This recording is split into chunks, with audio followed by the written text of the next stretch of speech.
Vigilant, Through Shadows and Dreams, Book 1, Chapter 2.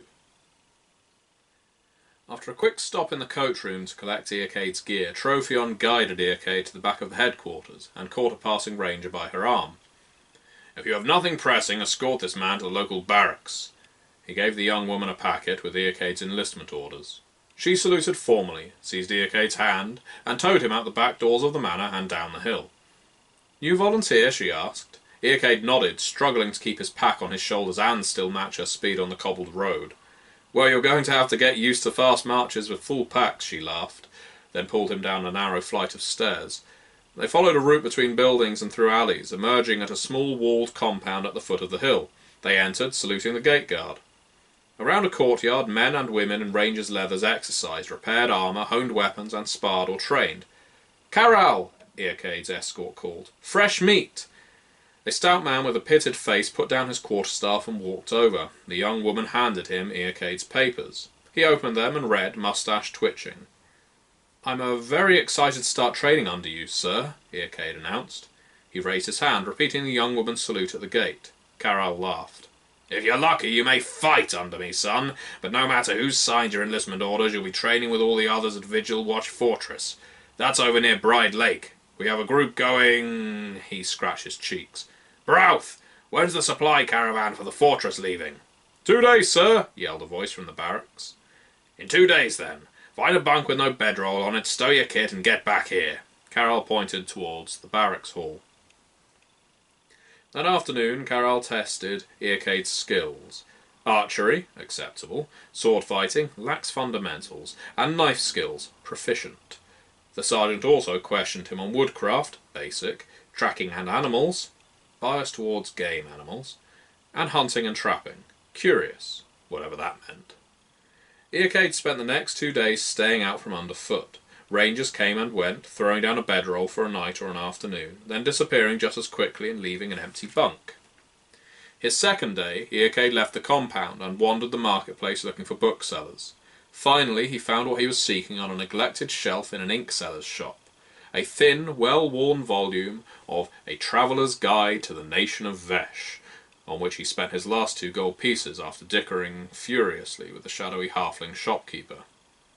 He convinced the shopkeeper to throw in a scroll and some ink, so he could write a letter home to tell his family that he had been accepted. He asked around the marketplace until he found some traders that planned to eventually head south, and convinced them to deliver the letter. The morning of his 3rd day, the rangers bundled his gear on the back of a cart and handed him the reins to his disinterested horse.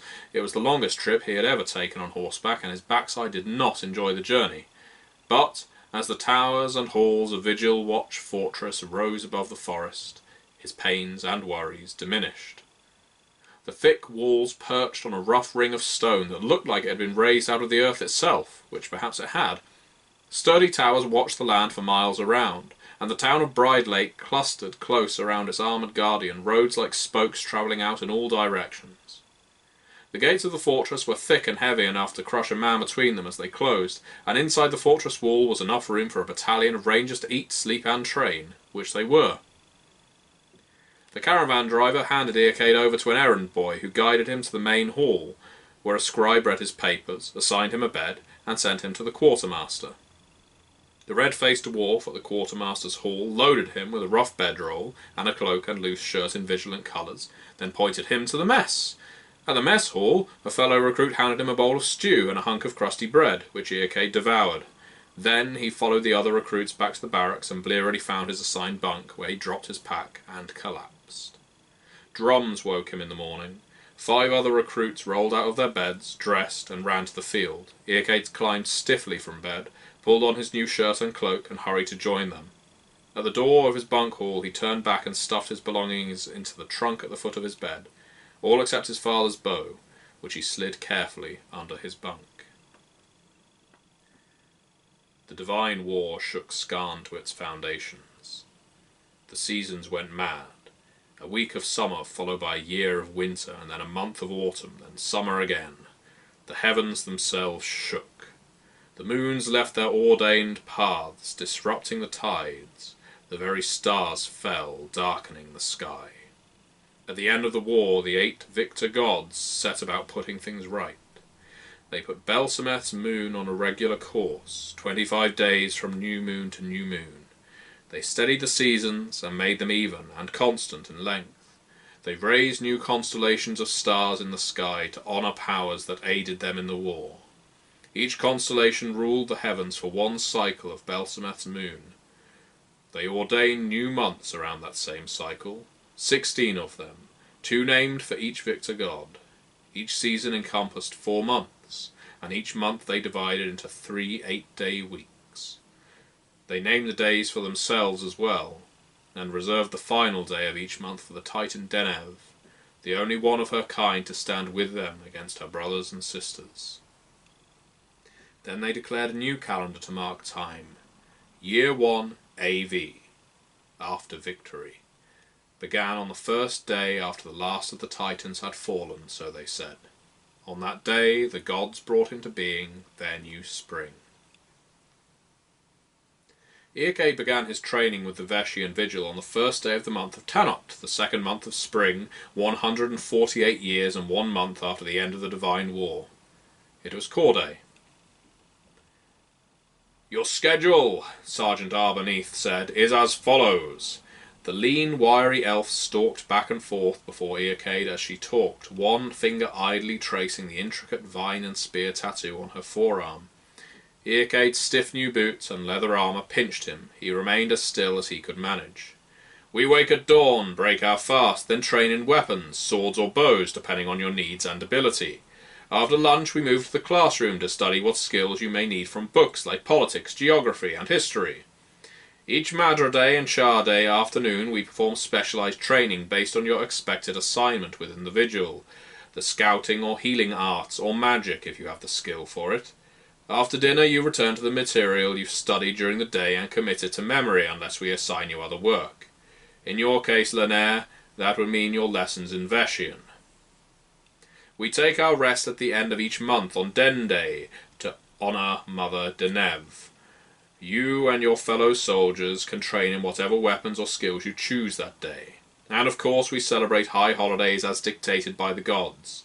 The 4 days of land and seasons, Divinity's Day, and the holy days of Madriel and Tanil. Arbeneath paused. "Something to ask, recruit?" No, ma'am," Earcade muttered. "So few holidays. At home we revere the holy days of all the gods." On the other hand, he supposed, the Vigilants probably didn't burn animals for Vangal, or fast and clean themselves in lye for Chardoon. "Another regulation," the sergeant continued. "Do not carry weapons you are not skilled enough to use immediately. This is a working fortress, and Vigilants are always on duty. Your enlistment papers say you are qualified in the use of knives, so you will carry a knife at all times unless you're in your bunk. If I certify you with other weapons, the Vigil will assign them to you to carry as well." Once Arbeneath finished her lecture on the ins and outs of his new life, Earcade followed her to combat training. His fellow recruits clustered around a figure in flashing armour on the training field. "Recruits, line up!" the sergeant hollered, and Earcade leapt to join them as they scrambled into a ragged line. Sergeant Arbeneath waved over the armoured figure. He was an orc, and he wore plate mail armour of a brilliant metal, enamelled with a cross, 4 swords, all pointing outwards. In his hands he carried a very large sword. "We have a very special guest today," the sergeant said, and gestured to the armoured man. "Sir Van Gravelfist of Mithril. He's a paladin of Corian, and newly sworn to their order of Mithril Knights. Mithril has sent him to train beside us as part of their alliance with the Bedurian Vigil. He'll train with one of your squads." One of the recruits snickered. Never heard of an orc paladin before. Arbeneath twitched a graceful ear and pivoted on her heel to face the line. "You will respect our special guest." The paladin stopped his practice, jabbed his greatsword into the ground at his feet, and leaned on its pommel. The sergeant's gaze burned, even though Earcade was several people down from the snickering trainee. Earcade imagined being pinned by those eyes and shuddered. He kept his own eyes carefully forward. "No, it's fine," the paladin said, voice deep, but with a warmth and smoothness his tusks belied. "It's true, actually. I'm not the first of Orc blood to become a paladin. A few served in the Divine War. I am the first half-orc to join the Order of Mithril Knights, at least on record. I'm not surprised you think I'm unusual. Being a half-orc is rare enough. It is my hope that while I train with you, I can teach a few new things about the greater world. The young woman standing next to Earcade cocked her head and raised her hand. The paladin gestured to her with the hilt of his greatsword. You! She straightened, shaking her brown ponytail. Worldly wisdom aside, what can you teach us? Vigilants don't wear plate mail or wield greatswords. We have to be quick and travel light. That's impossible in heavy armour. Arbalneath laughed. He's not here to teach you seedlings how to fight in armour, but how to fight someone who wears armour. The recruits groaned and muttered. How are we supposed to fight someone in plate mail? That's not fair. Let me show you, replied the sergeant. She drew her weapons, a rapier and a dagger, and circled the half-orc as he hefted his sword. The massive chiselled blade was as long as she was tall, and she looked tiny with it hanging over her head. Watch where and how I strike. Never parry a great sword that will only bend or break a light blade like mine. Even with heavier weapons, you'd likely catch the back of your own blade in your forehead. The half-orc turned warily, keeping the killing edge high and following the dancing elf. Then she flicked out her arm, and the massive blade dropped, sweeping through the air.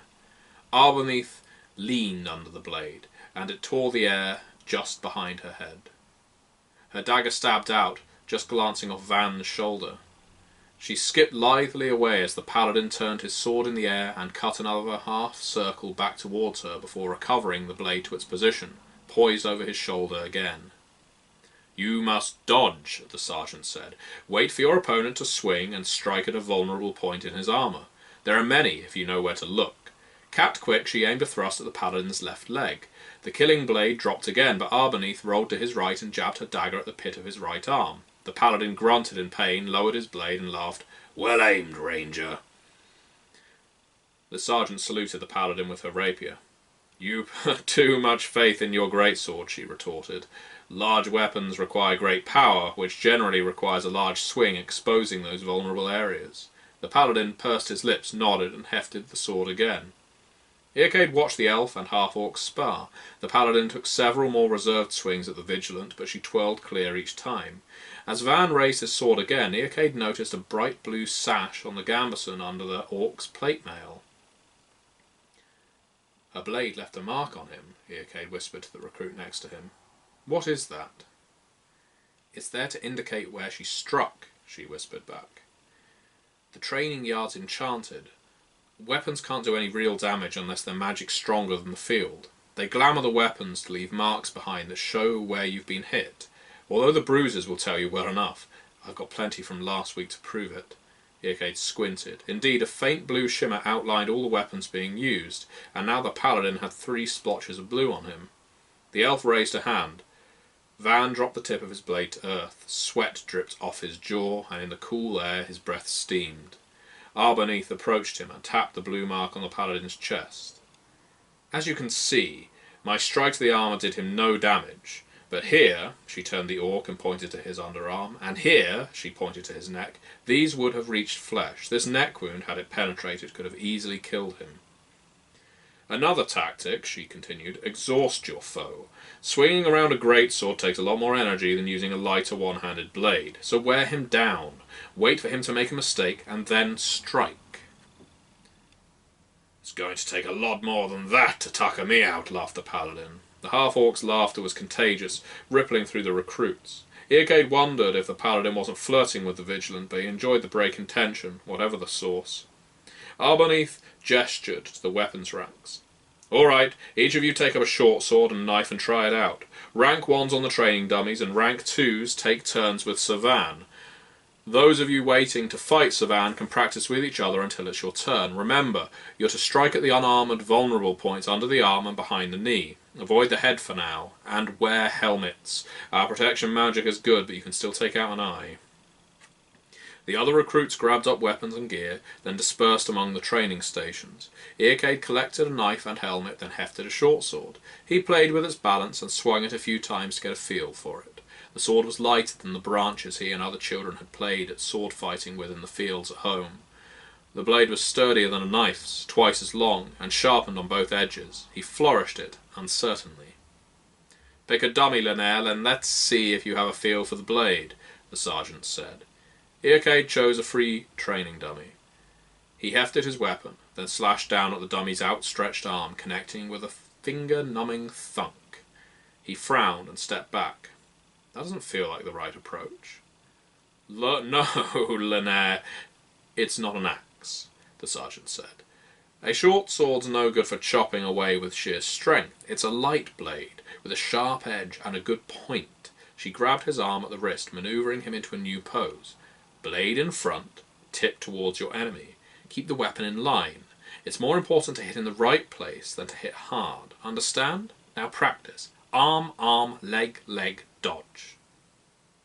Arbeneath patted his shoulder and turned to the other students. Earcade focused on the dummy, the sword's tip between them. Arm. He stabbed out at its arm and felt the blade strike saw and wood. He pulled the blade out and struck again. Arm, strike, leg, strike, repeat.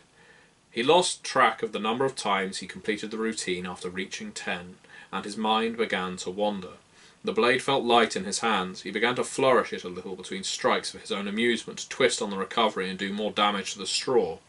He drove his strikes in from different angles, feinted at imaginary counterblows. He shifted his weights to the balls of his feet, trying to match the lightness of the blade in his own steps. "Linnell!" Arbeneath shook her head at him, her mouth slightly open. He stopped. "Sorry, I was getting bored." "How old are you, Linnell?" 24. "Ah," the sergeant said. "That explains a few things. You're small, not young, fully grown, and clearly not a rank 1. Okay, go over and spar with Jax. He'll show you the routine." Earcade looked more closely at the other recruits in his area. They were a wide variety of genders and races, but most of the humans were much younger than he was, still in their teens. He walked the sparring grounds. Older recruits swung, sidestepped, parried, and laughed. Jax, it turned out, recognized him from the barracks the night before. He was just a bit older than Earcade. His dark brown hair and short beard suited a ranger, and he moved with the confidence of determination and practice. "Jess and Jax," the man said, holding out a hand. Earcade shook Jax's hand. "Earcade Linnell." "Stuck you in the wrong group, didn't she?" Jax asked. Earcade shrugged. "Don't let it bother you. Elves sometimes have a hard time judging ages among other races. She's over a century or something. Rank 1s are still in their teens, a lot of the new recruits are." Earcade and Jax sparred, trading between attacker and defender. When the sergeant called a break, Earcade tallied the blue streaks on each man's armour, and they had marked each other fairly equally. "I like the short sword," said Earcade. "More than the bow, it's more fun." Jax laughed. "Fun? You think swordwork is fun? You're weird, Linnell." But he clapped Earcade on the back as they left to clean up.